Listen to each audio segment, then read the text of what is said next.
for joining us tonight here on PM Magazine in Sewell, Ontario during the Bonsu Festival for an afternoon of snowmobiling. And Rob and I have made a temporary stop here with our friends from Snowmobile Algoma for a little après-snowmobile relaxation. We're at the Airways Motor Lodge and Restaurant. Now, the Airways is the official starting point for the hundreds of miles of trails that this club offers, and they cater to these enthusiasts by allowing them to drive their machines right up to the front door so they can enjoy their favorite food and libation.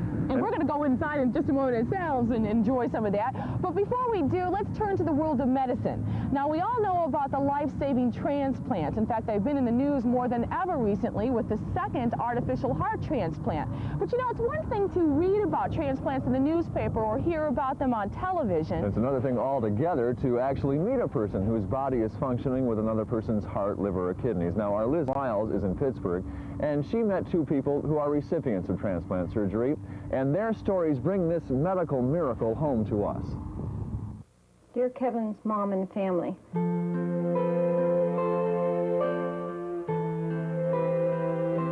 today is February the 1st, the day I flew to Pittsburgh by air ambulance. I was given 24 hours to live without a transplant.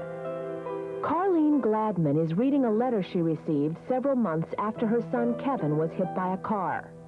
Within hours after the accident, her energetic young teenager was dead.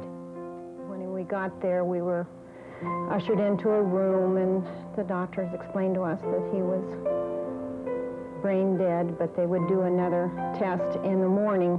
The test showed that Kevin would never again regain consciousness. It was a situation that forced this family to make a very difficult decision while facing a tragic loss.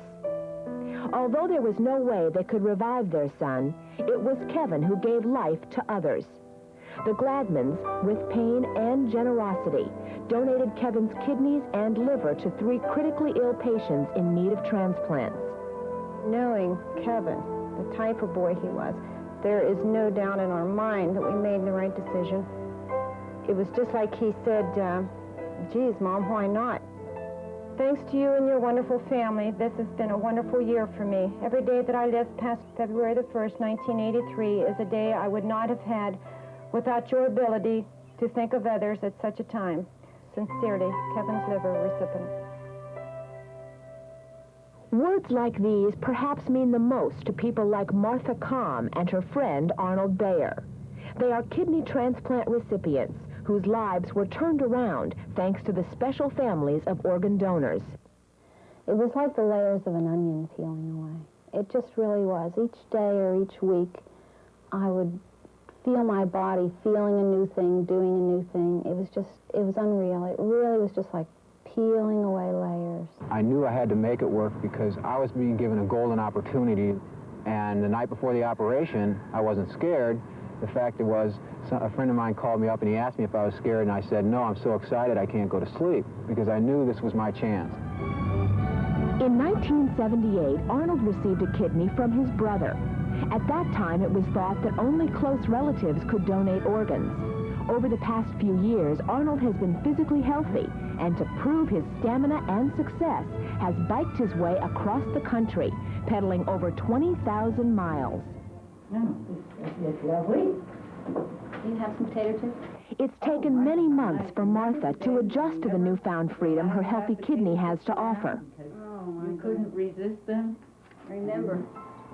Along with eating once forbidden salty foods, Martha is now going back to school, working on a degree in psychology and administration at Chatham College. Going to class is a daily reminder to Martha that she has been given a second chance.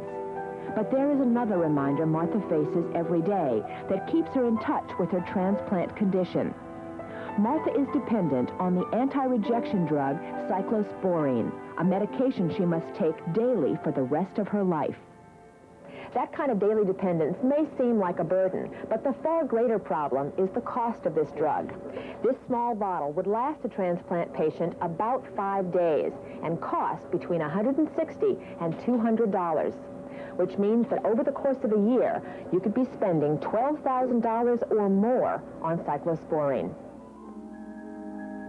But her newfound health, regardless of cost, is something Martha plans to take full advantage of by fulfilling some of her lifelong dreams.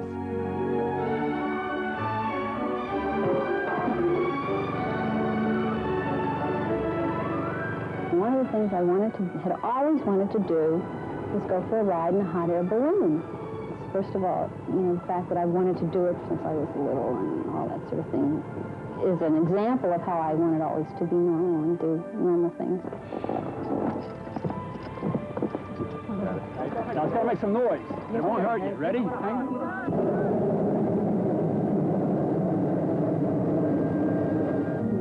just too much. I knew I'd love it.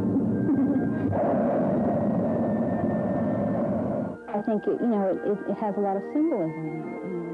As a balloon, rises and soars. I think it's an example of how people, not just myself, but many, many people, can deal with crises in their lives, illnesses, and rise above them.